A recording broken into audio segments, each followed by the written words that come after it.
Même si la marche aujourd'hui pour être freelance, c'est pas la plus haute, ça reste une marche et il faut pas trébucher dessus. Si aujourd'hui tu es en CDI ou tu es en études, tu as tes potes, tu as ta famille, tu as peut-être d'autres trucs de prévus, et bah si tu souhaites te lancer en freelance, il y a un moment donné, il faut faire de la place. Si tu fais la somme des 5 personnes qui t'entourent actuellement, et bah en fait naturellement, tu vas devenir entrepreneur, tu vas devenir freelance parce que tu es entouré par des personnes comme ça. À l'inverse, si t'es avec que des fumeurs, tu vas te mettre parfumé. Si vous mettez tout ça en place, mais vous allez devenir inarrêtable.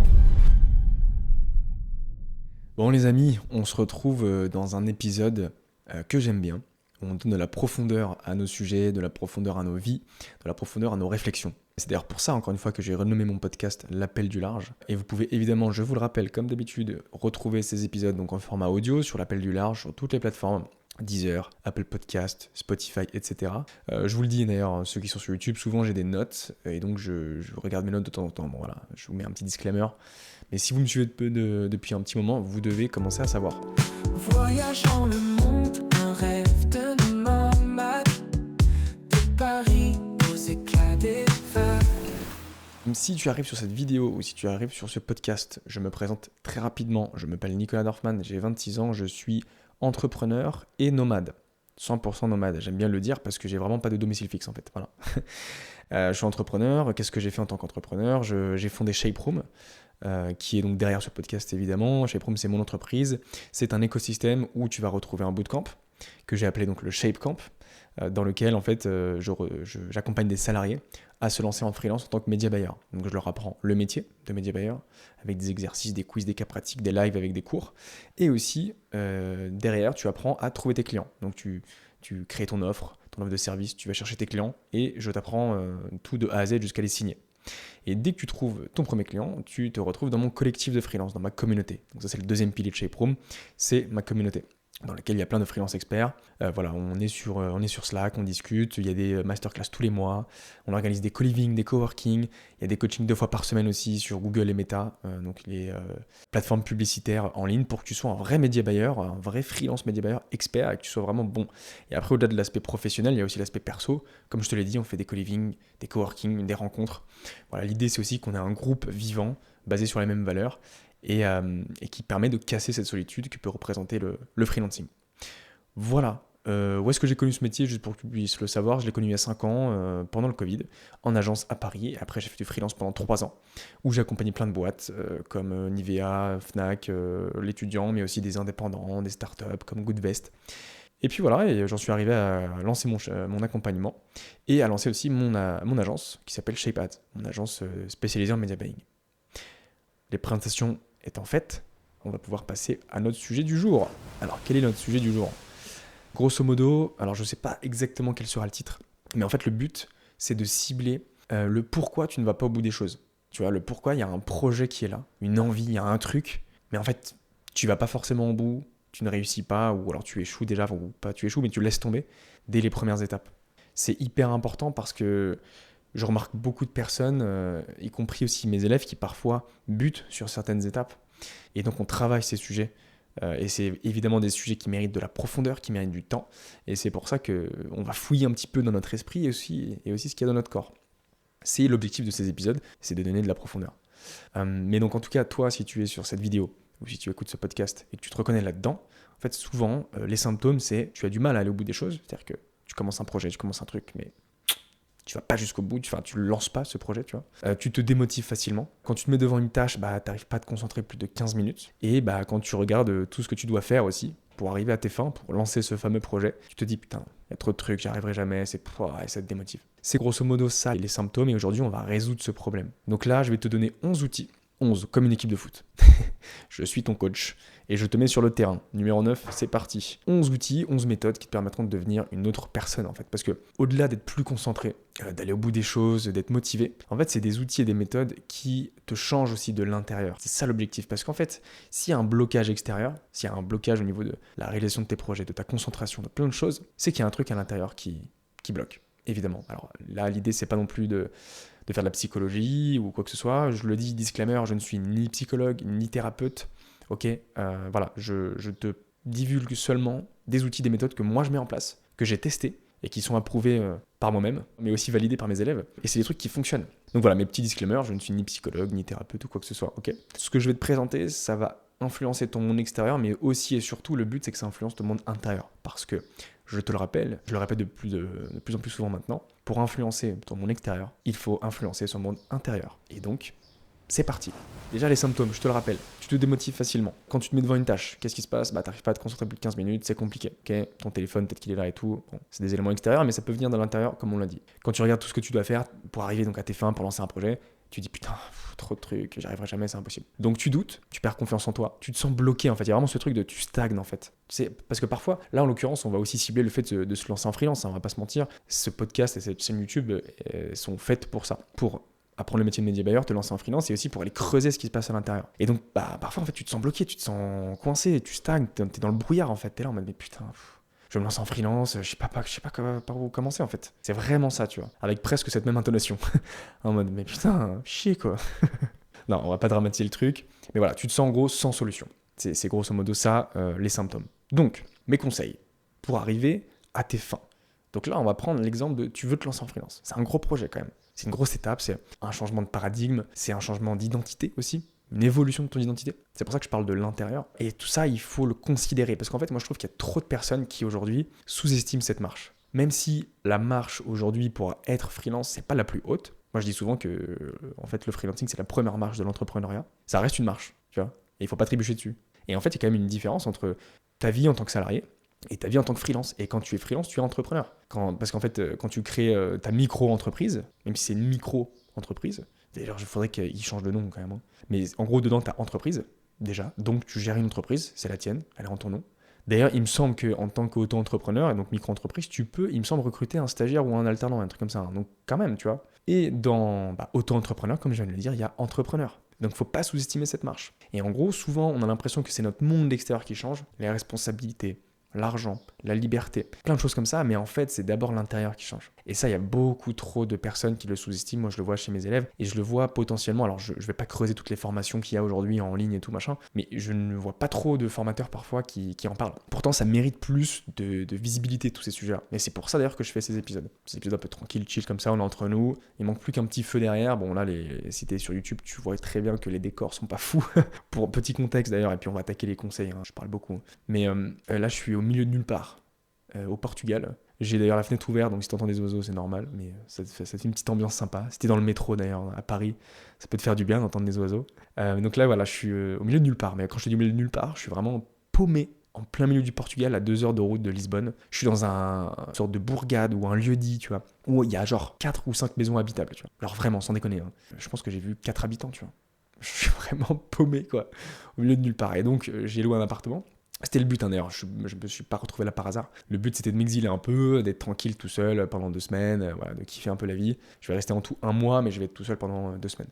Donc c'est quand même cool, il y a une maison avec une piscine et tout, c'est sympa, tu vois. Mon proprio juste en dessous, il est très drôle. Il vient des UK, il vient de Liverpool. Si vous connaissez les clichés de ces gens-là, c'est le cliché typique. Voilà, et donc du coup, l'appartement que j'ai loué, c'est celui du proprio, en l'occurrence, enfin le deuxième appartement. Et le décor, elle est pas foufou, quoi. Bon, mais bref, on s'en fout. En vrai, on est là pour parler de sujets de fond. On est là pour parler de comment on fait pour aller au bout des choses, pour se lancer en freelance, putain, et réussir. Et au-delà de ça, aussi réussir un projet. Parce que les conseils que je vais te donner, ils vont servir pour plein de trucs, en fait.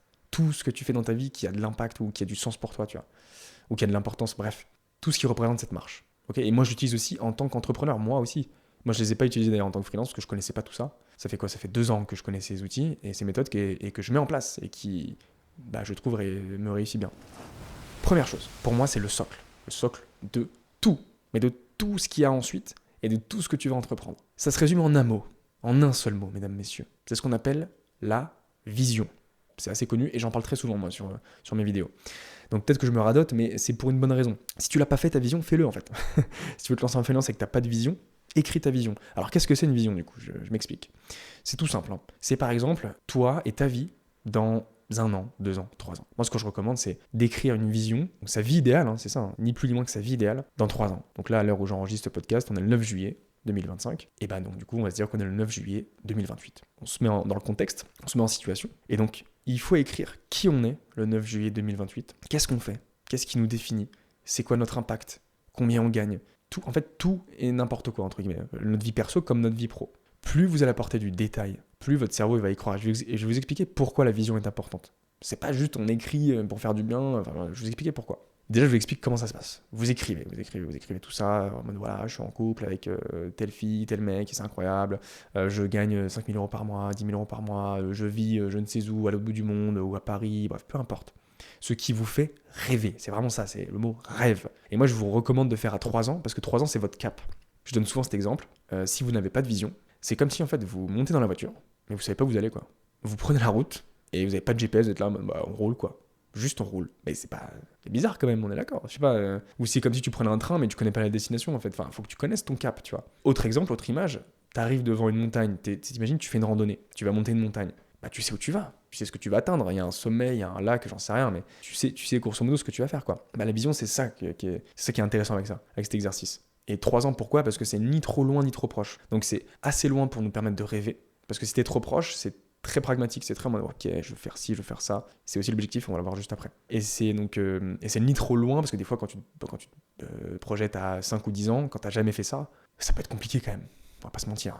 Voilà, c'est pas facile comme exercice quand tu l'as jamais fait. Et donc, la deuxième vision que j'aime bien écrire, c'est la vision à 1 an. Parce qu'elle est plus pragmatique, elle est plus proche, et elle te permet de te mettre en mouvement. Et en fait, de déceler, derrière en découle en fait de la vision à 1 an une sorte de tout doux en fait, une sorte de chemin avec des étapes. Et c'est là où du coup j'arrive à la justification de pourquoi la vision est importante. C'est pas juste pour faire joli, elle est importante pour 2 choses. Première chose, c'est que en fait, si tu entreprends un projet, donc tu veux te lancer en freelance, ça veut dire qu'il y a une sorte de désir, tu veux atteindre un objectif, tu veux devenir une nouvelle personne, tu veux voyager, gagner plus d'argent, je ne sais quoi. Et cette vision, quand tu écris ton toi et ta vie dans 1 an ou dans 3 ans, ça va renforcer ce désir. Le désir, il va devenir ardent, tu vois. Et c'est ça l'objectif. Pourquoi ? Parce que ton désir, c'est le carburant de ton mouvement. C'est ce qui va te mettre en mouvement, c'est ce qui va te déclencher cette motivation, cette volonté, cette discipline.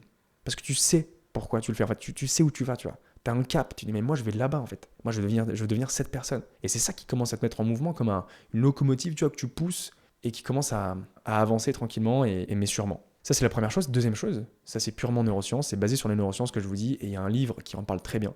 C'est Influence et manipulation. En gros, le deuxième effet, c'est ce qu'on appelle de l'autosuggestion. En fait, ta vision, tu es censé l'écrire. Ok ? Et c'est ce que je vous recommande très fortement. Tu l'écris, tu la lis tous les jours. Moi, c'est ce que je fais quasiment tous les jours. Et parfois, je la réécris le matin. Je prends 10-15 minutes et j'écris. Ça me fait du bien déjà. Et surtout, en fait, l'autosuggestion, qu'est-ce que c'est ? Ton cerveau, en fait, il va s'imprégner de ce que tu écris. Il va infuser avec ça. Et en gros, donc ça, encore une fois, c'est prouvé par les neurosciences, il y a des études là-dessus. Plus tu écris, plus tu lis cette vision, plus en fait ton cerveau, il va se comporter comme ton toi dans 1 an ou dans 3 ans. Et ça va influencer tes actions en fait. Et ça va influencer aussi ton état d'être. Et ça, c'est vraiment prouvé en gros dans le livre Influence et manipulation. L'exemple donné, c'est les soldats américains pendant la guerre du Vietnam qui étaient emprisonnés dans les prisons communistes. Ils devaient faire ce genre de truc en fait, c'est de la torture douce entre guillemets. Ils écrivaient des choses positives sur le communisme, qu'ils devaient lire et prononcer à haute voix devant les autres camarades américains, soldats qui étaient enfermés. Et ensuite, quand ils sont rentrés au pays, quand ils sont rentrés aux États-Unis, donc ils ont été suivis, il y a eu des études là-dessus, et bien ils ont démontré qu'en fait, ils avaient une vision beaucoup plus mesurée du communisme. Là où avant, quand ils sont partis faire la guerre, ils étaient en mode ouais, vive l'Amérique, vive la société capitaliste, etc. Et en fait, ça a une influence sur leur cerveau, même s'ils se disaient au moment même, quand ils écrivaient, oh, on s'en bat les couilles, c'est bon, moi je veux. C'était de la torture douce pour envoyer des infos à leur famille, et puis inversement. Et donc, du coup, ils se disaient, bon, bah, moi, tout ce que je veux, c'est envoyer des informations à ma famille, ça va rien me faire. En fait, ça a atteint leur cerveau. Et donc, l'objectif, c'est que ton cerveau influence qui tu es et tes actions. Et donc, tes actions vont inévitablement influencer tes résultats.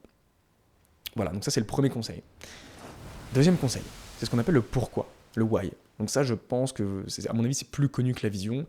Mais si vous connaissez déjà, et que si c'est si connu que ça, c'est qu'il y a une raison, les gars. Franchement, moi, je l'ai appris dans un livre qui s'appelle Start with Why, Commencer par pourquoi en français, de Simon Sinek. Et franchement, ce livre-là, c'est le tout premier que j'ai lu, un peu dans le style développement personnel, marketing et tout. Franchement, grosse claque, j'ai adoré. C'est ce qui m'a permis de mettre du sens dans ce que je fais. Et donc, c'est le but de ce deuxième conseil, c'est de mettre du sens dans ce que tu fais. Donc, tu as ton pourquoi personnel, ton pourquoi pour toi. Genre, je sais pas, tu veux voyager, tu veux être libre, tu veux être épanoui, tu veux gagner de l'argent. Et après, il y a aussi le pourquoi sur le monde qui t'entoure. Donc, ta famille, tes amis, je sais pas, d'autres choses, tu vois. Parce que par exemple, quand tu es en freelance, que tu es libre et épanoui, tu rayonnes naturellement. Les gens le voient, le sentent, tu vibres différemment, tu as le sourire. Et donc, ça fait du bien naturellement aux autres, tu vois. Ça peut être ça peut être aussi contribuer à des projets. Si tu as de l'argent, tu peux investir, enfin, je sais pas. Ou tu peux donner de l'argent pour des causes, enfin bref, plein de choses comme ça. Et c'est tout con, hein, mais mettre du sang dans ce que tu fais, ça change absolument tout. Tu sais pourquoi tu te lèves le matin, tu vois. Et ça corrobore avec la vision. Donc tu vas sur cette fameuse montagne là, tu vas sur le sommet, mais tu sais pourquoi tu le fais, tu vois. Tu vas pas juste pour y aller. Ah, tu sais que tu vas avoir une belle vue, un beau lac, c'est un exercice sportif aussi par ailleurs. Tu sais pourquoi. Ok. Ça c'est très important. Troisième conseil, troisième méthode, troisième outil, c'est ce qu'on appelle la visualisation, mes chers amis. La visualisation, très important, je pense que vous connaissez aussi potentiellement ou pas. Mais donc, l'idée de la visualisation, c'est de tout simplement visualiser votre vie. Et en fait, encore une fois, ces 3 éléments que je viens de vous donner, vision, pourquoi, visualisation, ils fonctionnent ensemble en fait. Parce que ta vision, tu vas forcément visualiser. Tu vas forcément te voir, toi, dans 1 an, dans 3 ans. Et il faut y mettre une certaine forme d'imagination. Parce que c'est ça qui va créer l'émotion. Parce que ta vision étant pourquoi, il faut qu'il y ait de l'émotion. Si tu es insensible à ce que tu écris, à ce que tu lis, c'est qu'il y a un problème. C'est que potentiellement ta vision, elle ne te correspond pas. Ça doit vraiment venir du corps, ça doit vraiment venir du cœur, tu vois. Et donc, la visualisation aide beaucoup en cela. Moi, je sais que souvent, j'écris ma vision en écoutant de la musique un peu émotionnelle, on va dire. Et ça m'aide. Et je visualise en même temps. Et après, la visualisation, il y en a plein qui le font. Les sportifs, typiquement, il y en a beaucoup qui s'endorment le soir avec une scène en tête, une scène précise. Je pense que j'ai vu Lewis Hamilton, je crois, il en parlait. Il y avait McGregor qui en parlait aussi. Bref, tous les grands sportifs, quoi. Et en fait, par exemple, le soir, en fait, le cerveau, il s'imprègne de cette vision. Il s'imprègne de cette image. Parce qu'en gros, le soir, tu sais, ton cerveau, il émet des fréquences. Le soir, c'est des fréquences assez basses, c'est des fréquences, je sais plus comment on appelle ça. Je crois qu'on est autour des 14 Hz, si je dis pas de bêtises, mais à vérifier. Il y a des fréquences, en fait, qui sont plus ou moins propices à ce que ton cerveau s'imprègne, en fait, de ce que tu vas lire, de ce que tu vas écrire ou prononcer, tu vois. Donc c'est pour ça que la vision et la visualisation, ça fonctionne super bien le soir. Parce que tu t'endors dessus et en fait, ton cerveau, il est un peu inconscient, l'inconscient va travailler dessus toute la nuit. Et donc ça va s'imprégner encore plus. On arrive sur le 4e conseil. Le 4e conseil qui complète aussi les trois précédents. Donc quand je dis 4e conseil, c'est aussi 4e méthode, outil. Le 4e, c'est ce que j'appelle la stratégie des petits pas. Qu'est-ce que c'est ? Mais je pense que tu dois deviner ce que c'est. La stratégie des petits pas. Qu'est-ce que c'est concrètement ? Alors déjà, la vision, c'est le cap, ok ? C'est le sommet de ta montagne que tu veux gravir. Il faut que tu saches pourquoi tu y ailles. C'est la deuxième méthode, deuxième conseil. Et tu visualises cette arrivée. Tu visualises cet idéal, ce sommet, cette situation qui te fait rêver. Ton toi dans 3 ou 1 an, peu importe. Le truc, c'est que si tu ne fais que ça, tu vas regarder le sommet, et c'est ce que je te disais tout à l'heure, en fait, par rapport aux symptômes, c'est qu'en fait, tu vas dire, putain, non mais c'est impossible que j'y aille, enfin, c'est impossible que j'y arrive, quoi. Il y a trop de trucs à mettre en place, je sais pas par où commencer, c'est trop compliqué, tu vois, c'est ce qu'on peut appeler le moonshot, en fait. Tu vises la lune, mais genre, t'es au niveau 0 et tu vas aller au niveau 10. Il faut commencer par le niveau 1, en fait. Et c'est ça la stratégie des petits pas, c'est qu'en gros, il faut que tu te poses la question suivante. Quel est le plus petit pas possible que je peux faire chaque jour pour avancer vers ma vision ? Et c'est vraiment, tu réduis au maximum le plus petit pas possible. Et en fait, c'est ça qui est intéressant, si tu fais la vision sur 1 an, par exemple, elle va découler donc des étapes. Et ensuite, dans ces étapes-là, c'est grosso modo quelles sont les plus petites étapes pour remplir ces étapes, ces chapitres. C'est les plus petits pas possibles, chaque jour. C'est un peu l'expression qui dit 1% better each day, tu vois. C'est la même chose. Parce que sinon, en fait, le risque, c'est que tu te décourages. C'est ce que je te disais tout à l'heure. Et en fait, ce truc de se demander, ok, quel est le plus petit pas possible que je peux faire, ça ramène à quelque chose de très concret, step by step, et en mode tranquille. On y va, certainement, mais on n'y va pas trop vite. C'est comme, je te reprends l'exemple de la montagne, en fait. Quand tu fais une randonnée, techniquement, tu n'y vas pas en courant. Bon, sauf si tu fais un trail ou je sais pas, mais là, on parle d'une randonnée. Tu vas pas en courant, tu vas tranquillement, tu marches, t'as peut-être des bâtons, t'as pris des fruits secs, là, des trucs à manger, à boire, voilà, tu vois. Tu fais des petites pauses, enfin voilà.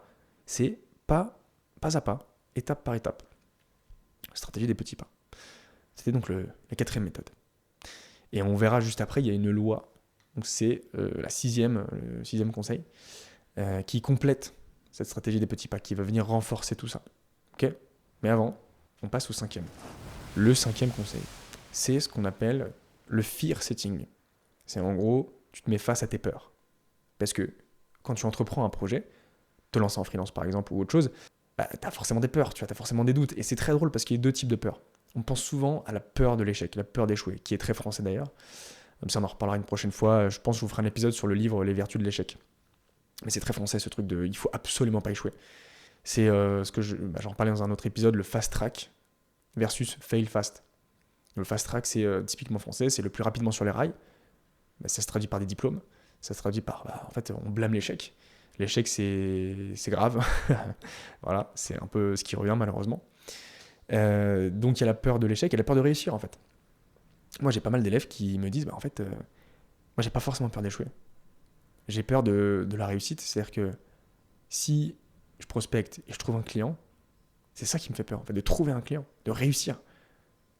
Et quand je leur demande qu'est-ce qui fait qu'en fait, cette réussite-là te fasse peur, et souvent on me dit, en fait, je vais être en panique derrière, parce que je sais pas exactement comment ça se passe. Et je dis, mais voilà, donc, quand ils sont dans Shy Pro, mais évidemment, on est là pour ça, on est là pour les guider, il y a toutes les informations à disposition. Et en fait, derrière, ce dont ils ont vraiment peur, c'est de mal faire le travail. De lancer des publicités en ligne et que ça ne fonctionne pas. Grosso modo, c'est ça.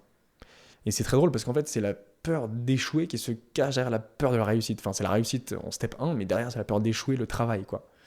Et ça, c'est intéressant. Alors, on va pas rentrer trop dans le détail sur ce sujet-là, mais l'idée, c'est de se mettre face à ces peurs grâce au fear setting. Concrètement, comment ça se passe ? Tu peux le faire de ton côté, hein. Tu prends un carnet, une feuille, tu fais ce que tu veux. D'ailleurs, tout ce que je viens de te dire, hein, tu peux le faire à l'écrit, hein. Quasiment. Donc le fear setting, tu traces un tableau avec 3 colonnes. Ta première colonne, c'est toutes tes peurs. Donc c'est les obstacles, tout ce qui peut échouer en fait, tu vois, pas trouver de client, trouver un client mais je fais de la merde, tous ces trucs là quoi, tu vois, voilà. Tu cites tous tes obstacles, toutes tes peurs. Ça c'est la première colonne. Et deuxième colonne, c'est comment tu préviens, comment tu évites ou c'est ça, grosso modo comment tu évites ces problèmes, ces obstacles et ces peurs. Donc par exemple, peur de pas trouver de client, c'est je prospecte, je trouve une formation, je me fais aider, je ne sais quoi. Si c'est par exemple, j'ai peur en fait de travailler avec un client et que ça ne fonctionne pas, que ça marche mal, enfin qu'en gros mon client ne soit pas content de ce que je fais, et du coup comment tu préviens ça ? Peut-être que c'est ton offre, ton process, tes méthodes qui vont backer le truc, tu peux trouver de l'aide, tu peux trouver un mentor, etc. pour t'aider. Voilà, ça c'est prévenir. Donc c'était la deuxième colonne. Troisième colonne, c'est réparer. Donc imaginons ça arrive quand même, donc toutes ces choses là que je viens de te citer, si ça arrive quand même, les obstacles, les peurs et tout, et comment tu répares ? Et en fait, ce qui est intéressant, c'est que tu te rends compte, quand tu vas lister les méthodes pour aller réparer, en fait, il y a toujours une solution. T'es jamais... en fait, tu meurs pas, quoi. Parce que je vais t'expliquer ça après, et ça fera partie aussi des éléments que je vais te citer là dans les 11. Mais en fait, au fond, ce dont tu as peur, c'est le regard des autres, le rejet, le fait de ne pas être aimé. Pourquoi ? Parce que ça te connecte à ton cerveau primitif, ton cerveau reptilien, on l'appelle comme ça. Et en fait, le cerveau reptilien, il est un peu débile, il est un peu bébête, quoi. Il a l'impression que tu es encore à l'état homme de Cro-Magnon et qu'en fait, si t'es pas accepté par le groupe, si t'es rejeté, donc c'est le regard de l'autre, hein, si tu n'as pas d'amour, t'es rejeté du troupeau. Je fais exprès de dire troupeau. Parce que si t'es rejeté du troupeau, qu'est-ce que tu es ? T'es tout seul. Et donc, qu'est-ce que ça veut dire ? Quand t'es dans la savane, t'es une proie. Et si t'es une proie, tu risques de mourir. Et donc, en fait, c'est ça le truc, c'est que ça nous connecte à cette partie-là, alors qu'en fait, le cerveau reptilien, il sait pas qu'on va pas mourir, quoi. Et c'est pour ça que c'est intéressant de se mettre face à ces peurs. Et en troisième colonne, de dire comment on répare. Donc, par exemple, je trouve pas de clients, et je renforce ma prospection, je reprends une autre formation, ou alors carrément, je reprends un taf, tu vois, un taf alimentaire, et puis je me lance à côté. Et en fait, il y a toujours une solution. Il y a toujours une solution. Si t'as un appartement, je sais pas, c'est au pire du pire, même si c'est pas la situation souhaitée, on est d'accord. Mais au pire, tu reviens chez tes parents, tu vois. T'as toujours une solution, en vrai. Toujours un truc. C'est ça qui est intéressant. On arrive à la 6e méthode, 6e conseil, qui du coup complète la stratégie des petits pas, dont je t'ai parlé au point numéro 4. La 6e méthode, c'est quelque chose de plutôt connu, c'est la loi de Pareto, le 80-20. Donc grosso modo, il faut qu'à ce niveau-là, à ce step-là, donc c'est pour ça que je te parle de la stratégie des petits pas, faire le plus petit pas possible chaque jour pour pouvoir avancer vers ton objectif. La loi de Pareto peut t'aider. La loi de Pareto, c'est quoi ? C'est quels sont les 20% que tu dois faire, donc l'essentiel de ton travail, les 20% les plus importants, qui vont te créer 80% de valeur. Et non l'inverse. Parce que souvent, on a tendance à lister tout ce qu'on doit faire, tout ce qu'il faut faire, tout ce qu'on a vu sur Internet, sur YouTube, sur machin, et on est en mode, c'est impossible, tu vois. Mais en fait, il n'y a pas tout. Tu vois, si ton objectif, c'est apprendre un métier, tu apprends un métier. Tu ne fais que ça. Ce qui va te créer de la valeur. Peut-être un retardement, mais ça va te créer de la valeur. Mais en tout cas, ça peut aussi être de la valeur pour toi. De la valeur personnelle, tu vois, des connaissances, des compétences.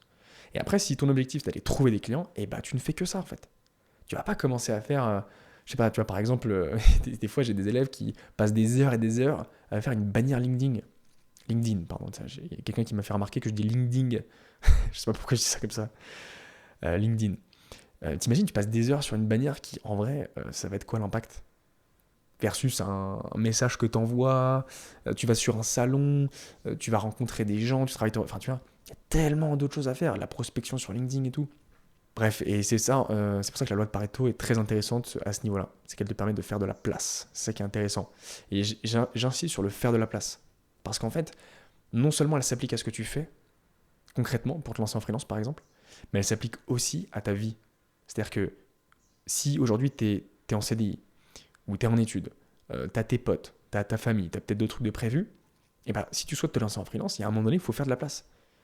Et à un moment donné où si c'est ça ton objectif, c'est ta vision, t'es à ton compte, tu gagnes 4, 5, 6 000, 10 000 par mois, tu voyages, bref, tout ça, et bah mets cette putain de priorité en fait.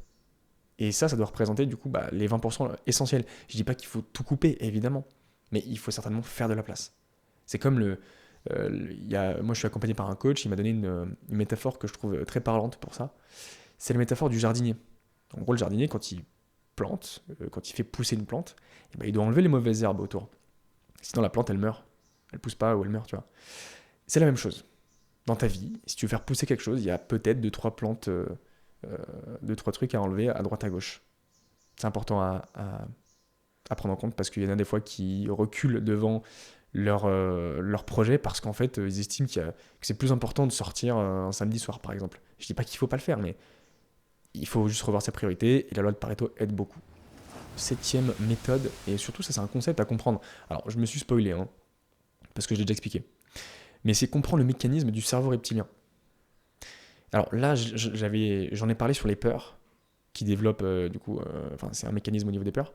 Mais en fait, ce qui est intéressant de savoir, c'est que ce mécanisme que j'ai décrit tout à l'heure avec le cerveau reptilien, qui vous connecte du coup à la peur de mourir, et c'est ce qui va déclencher des excuses. Et les excuses, ça peut être la procrastination et du perfectionnisme. Et c'est fourbe, hein. Mais ça, c'est votre cerveau qui va créer ça, en fait, de toutes pièces. C'est comme un voile que vous avez et qui va modifier votre réalité, qui va modifier votre vérité.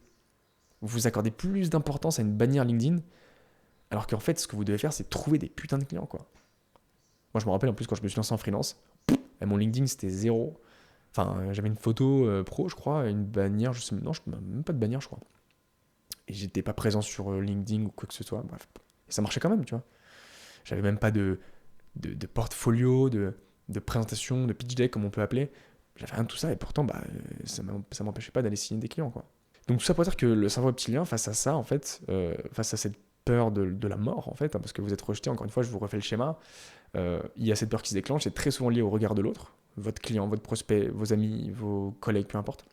Et donc ça vous connecte à cette peur du rejet de qui? Du groupe, la peur de ne pas être aimé, et donc du coup vous êtes une proie et vous avez peur de mourir. Je fais ça dans les grandes lignes, hein. Et donc en fait on va se dire, non, attends, là je prends un risque, je sors de ma zone de confort, danger, le cerveau reptilien il est là. En fait le cerveau reptilien il est là pour vous protéger. Il est intéressant pour de la survie, pas pour de la vie, tu vois, genre il est intéressant si vous êtes au bord d'un précipice, là il s'active, normal. Mais là, en fait, il sait pas que vous n'allez pas mourir.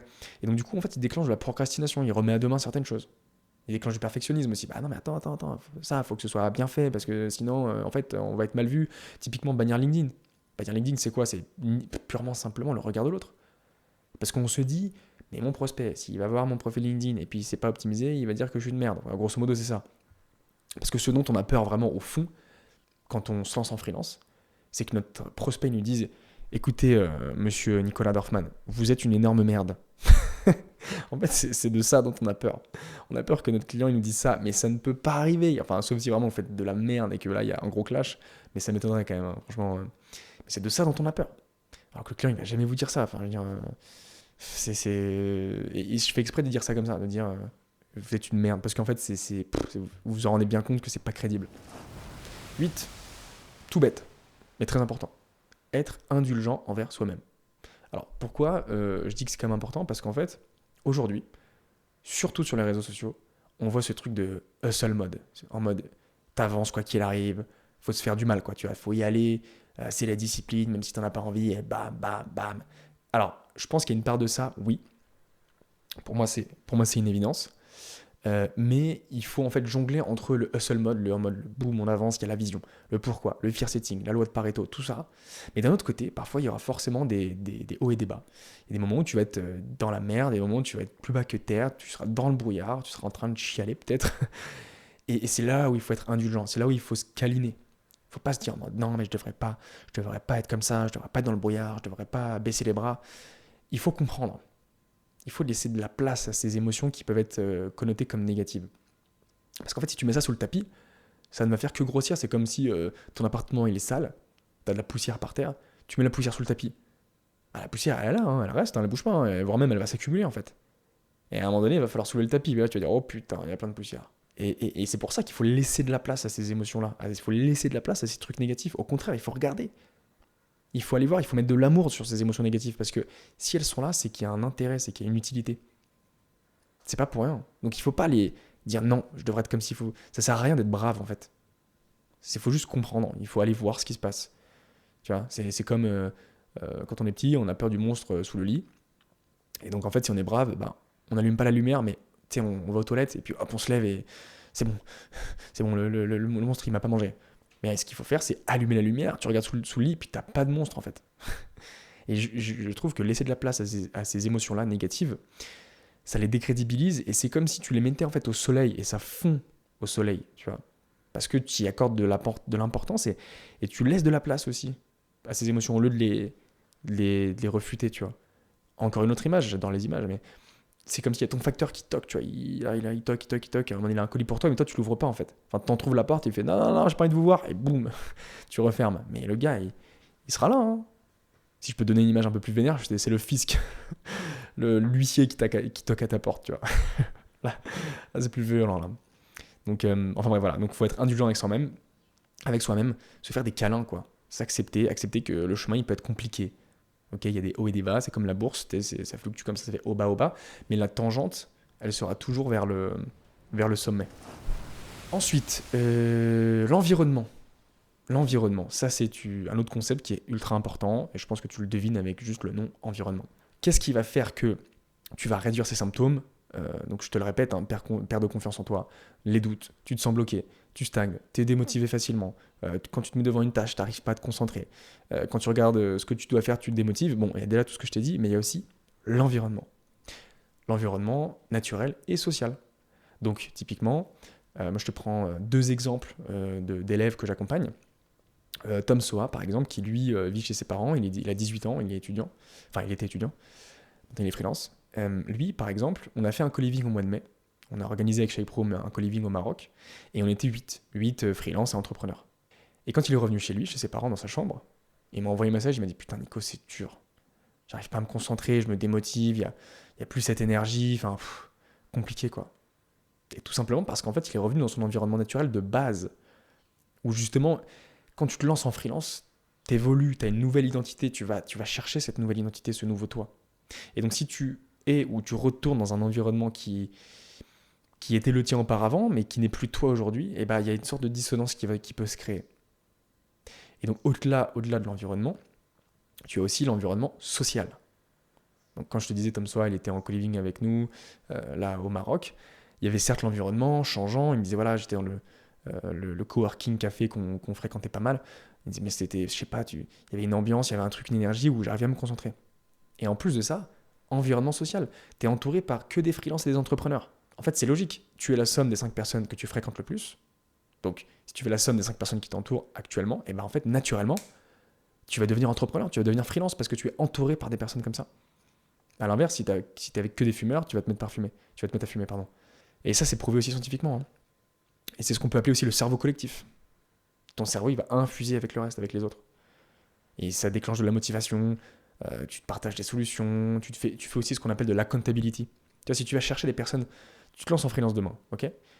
Tu te rapproches de freelance, c'est ce que je te recommande très fortement. Et si tu les fréquentes, tu discutes avec eux, voire même tu les vois assez fréquemment, déjà, il y a tout ce que je t'ai dit qui va se déclencher, le cerveau collectif, la motivation, l'énergie, et il y a aussi ce que j'appelle de l'accountability. C'est-à-dire que si tu te vois par exemple toutes les semaines, disons une fois par semaine, faites-vous un point pour vous demander où est-ce que vous en êtes. Et c'est ça de l'accountability, c'est en gros rendre des comptes à quelqu'un. Ça aide énormément, Vraiment. Et en plus de ça, derrière, tu as évidemment de l'aide, plein de conseils qui peuvent en découler. Le 10, c'est la méthode SCAFA. Ça, je le tiens d'un podcast, il me semble, le podcast de Théo Lyon, si je dis pas de bêtises. Méthode SCAFA. C'est une méthode pour sortir de périodes de brouillard. Donc tu vois, je te l'ai dit, tu peux arriver, tu auras forcément des hauts et des bas, et donc tu peux être dans un moment de brouillard, de doute, où tu te sens coincé, tu sens que tu stagnes, et tu n'as pas l'impression d'avoir des solutions. La méthode SCAFA, alors il y a aussi tout ce que je viens de te citer, évidemment, mais il y a aussi cette méthode qui apparemment marche plutôt bien. Moi je l'ai testé, alors je l'ai un peu reformulé à ma manière, mais je trouve que ça fonctionne bien. Donc qu'est-ce que ça veut dire ? SCAFA, du coup, c'est un acronyme. Donc S pour sweat, donc sweat c'est transpirer. Donc SCAFA, C pour clean. Clean c'est nutrition, bien manger. Ensuite tu as le A pour abstinence, donc stopper les vices, alcool, drogue, junk food, réseaux sociaux, etc. Du coup SCAFA, F, family, donc passer du temps avec sa famille. Et le dernier A, c'est affection, passer du temps avec les gens qu'on aime, qui vous donnent de l'affection. Voilà. Et apparemment, ça te permet de sortir de tes périodes de brouillard. Parce que c'est presque chimique en fait, j'ai l'impression, hein, quand on lit ce truc-là, tu vois, c'est ni plus ni moins, c'est presque du bon sens d'ailleurs, on a l'impression. Hein. Et ça déclenche en fait quelque chose en vous, et en plus si vous mettez tout ce que je viens de vous dire avant là, et enfin, en même temps, franchement là, il manque plus que le 11e point, et après vous êtes inarrêtable, hein, je vous le garantis. Hein. Donc SCAFA, retenez-le, sweat, clean, abstinence, family, affection. Pour sortir des périodes de brouillard. Dernier point les potes. Et après, franchement, si vous mettez tout ça en place, mais vous allez devenir inarrêtable. Hein. Vous allez être trop chaud. Et par contre, il faut le faire. Ça demande un petit peu de discipline, évidemment. Après, voilà, vous n'êtes pas obligé de tout faire à chaque fois, mais en tout cas, une partie, ça va énormément vous aider. Et je vous le dis en connaissance de cause. Parce que je le fais encore aujourd'hui, hein, tout ce que je vous dis. Hein. Alors peut-être pas tout à 100%, mais une grosse partie. Donc le dernier point, c'est les routines. Et les routines, en fait, ça englobe quasiment le tout. C'est-à-dire que tu vois, si tu te mets des routines, si on reprend SCAFA par exemple, transpirer c'est quoi ? C'est du sport.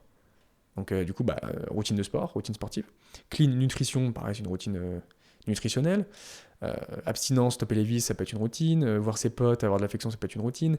Sa vision, pareil, l'écriture de la vision, ça peut être une routine aussi. La visualisation, pareil. Toutes ces choses-là en fait. Alors tu as le mécanisme du cerveau reptilien, c'est compliqué d'en faire une routine. Hein. L'environnement, pareil, une routine où tu vois les freelances dont je te parlais une fois par semaine. Enfin voilà, ça englobe le tout. Et moi, je vais surtout te parler de mes routines à moi, de mes routines bien-être. Parce que du coup, on parlait du SCAFA, il y a la nutrition, stopper les vices et tout. Mais pour moi, tu peux rajouter aussi des outils dans tes routines matinales ou tes routines journalières pour pouvoir t'élever encore plus et vraiment te catalyser, quoi. Donc, mes routines, qu'est-ce que c'est ? Alors, je mets de côté tout ce que je viens de te dire, hein, les routines qui englobent le tout. Moi, je te parle de ma routine matinale. Franchement, qui est banger. J'en ai déjà parlé sur d'autres épisodes, mais je le répète et je le répéterai jamais assez. Première chose que je fais en me levant, c'est des exercices de respiration. Ce qu'on appelle aussi en anglais du breathwork. Je mets l'accent. Tu peux trouver ça sur YouTube, par exemple. Hein. Sandy Breathwork, par exemple. Là, je te mets plus l'accent. Sandy Breathwork, il a plein de vidéos pour ça. Tu as l'exercice de respiration Wim Hof, qui est très bien, qui est très connu. Et donc, en quoi c'est intéressant l'exercice de respiration ? Déjà, en 1, tu vas oxygéner ton corps. Tu vas le réveiller, etc. Et ça va lui faire vraiment du bien. Et ça va du coup impacter l'ensemble de ton corps et aussi l'ensemble de ton état d'être. Je ne suis pas un expert Wim Hof, voilà. Je te parle simplement de ce que je mets en place. Et ça me permet de bien me réveiller et de me mettre aussi en énergie, tu vois. Je sens que j'ai de l'énergie après. Je le fais parfois aussi avant mon sport. Deuxième élément dans ma routine que je mets en place, en ce moment en tout cas, c'est que je fais du sport le matin maintenant. Avant, j'en faisais le soir. Mais j'ai remarqué que ça causait des problèmes sur ma qualité de sommeil. Donc j'en fais le matin. Donc je fais exercice de respiration. Je mange un petit truc, histoire d'avoir un petit truc dans le ventre avant le sport. Et puis je fais 1 heure de sport, grosso modo. Voilà. Parce que j'ai le temps, évidemment. Je prends pas de transport, hein. Donc du coup, j'ai le temps de le faire. Sport plutôt un peu cross-training, pas forcément musculation. Mais j'en fais aussi un petit peu quand même. Ensuite, dès que j'ai fini, petit-déj. Enfin non, déjà, pardon. 3e étape, la douche froide. Alors ça, je suis sûr qu'il y en a plein qui disent « Oh, bullshit et tout ». Les gars, je pensais exactement comme vous. Franchement, je pensais que c'était bullshit jusqu'au jour où je teste. Et en fait, ça corrobore avec les techniques Wim Hof. Donc je vous parlais, les exercices de respiration. Wim Hof, c'est aussi la thérapie par le froid. Et en fait, nous, on a l'image de Yobi Denzel qui nous parlait de ça avec son dropshipping et ses douches froides. Mais en fait, ça marche, les gars, c'est ouf. Ça te met en énergie. T'as envie de tout niquer après ta douche froide, tu vois. Et en plus, après le sport, c'est magnifique, tu vois, genre ça te propulse sur Mars, quoi. Donc douche, alors je commence par le chaud, et après je fais du froid, hein. Je fais pas juste froid à 100%. Après ça dépend où je suis, hein, parce que des fois il y a des douches qui sont pas très froides. Et ça, c'est ma troisième étape, du coup. Et après, bah, t'as le petit-déj. Petit-déj, évidemment, équilibré, protéiné. Et en même temps, je prends des compléments alimentaires. Je prends des compléments alimentaires pour le focus, pour plein de choses, genre oméga 3. Je vous les donne en oméga 3. Lion's Mane pour le focus. Oméga 3, c'est pour tout ce qui est mémoire et tout. Et après, il y a d'autres bénéfices aussi, plus corporels, hein, mais je les ai plus en tête. Et voilà, donc ça, ce sont mes routines. Après, petit café, petit-déj, et bam. Et après, t'es inarrêtable, mon pote, hein. Donc, je te résume. 1. Vision. 2. Pourquoi. 3. Visualisation. 4. Stratégie des petits pas. 5. Le fear setting, se mettre face à ses peurs. Le 6. La loi de Pareto, faire de la place, le 80-20. 7. Comprendre le mécanisme du cerveau reptilien. 8. Être indulgent envers soi-même. 9. L'environnement. 10. La méthode SCAFA. Et 11. Les routines. Voilà, et franchement, si tu mets tout ça en place, je te garantis que tu n'auras plus les symptômes dont je te parlais au début. Tu seras plus démotivé. Alors, faut nuancer le propos, hein. Tu n'es pas non plus une machine H24, hein. Il y a des hauts et des bas, la vie est un cycle, ok. Mais en tout cas, ça va favoriser tes moments où tu es bien. Et ça va te sortir rapidement de tes moments de mou, de tes moments de brouillard. Tout ce que je t'ai dit là, ce sont des outils, des méthodes vraiment ultra puissantes que moi je mets en place et que mes élèves aussi mettent en place, autant que possible évidemment, pour arriver là où tu souhaites arriver, pour arriver au sommet. Voilà, écoute, je te résume cet épisode en une phrase qui te permettra de cristalliser ce qu'on vient de voir. C'est ni plus ni moins que la phrase suivante. Sans engagement, tu ne démarres jamais. Et sans consistance, tu ne termines jamais. Ces outils, ces méthodes te permettent de favoriser les deux, de t'engager et d'avoir de la consistance, de la régularité. Et c'est aussi applicable à ce que je viens de te dire. C'est-à-dire que si tu ne démarres pas, si tu ne t'engages pas à faire tout ça, tu ne le feras jamais. Et qui plus est, si tu démarres mais que tu n'as pas de consistance, tu n'as pas de routine en fait, bah tu termineras jamais. Tu n'arriveras jamais à ce fameux niveau où tu souhaites arriver ou ce que tu souhaites accomplir. Voilà, écoutez les amis, c'était un épisode que j'ai kiffé, franchement j'adore parler de ces sujets-là. Si vous avez des questions, n'hésitez pas, hein. Moi je suis dispo sur Instagram et tout, sur TikTok, LinkedIn si vous avez besoin. Voilà, et si vous avez kiffé cet épisode de podcast, cette vidéo YouTube, vous connaissez la chanson. Petit like, petit commentaire, on s'abonne et on peut partager également, tout simplement parce que ça me donne de la force, ça donne de la force à Shape Room, aux messages que je souhaite divulguer, et ça donne aussi de la force à notre communauté, à nos freelances. Voilà. Et puis après ça peut être sympa aussi d'avoir un petit commentaire, hein, si cet épisode vous a plu et si cet épisode va vous servir. Voilà. Écoutez, je vous dis à très bientôt pour de nouvelles aventures et de nouveaux épisodes. C'était un grand plaisir. À très bientôt. Ciao.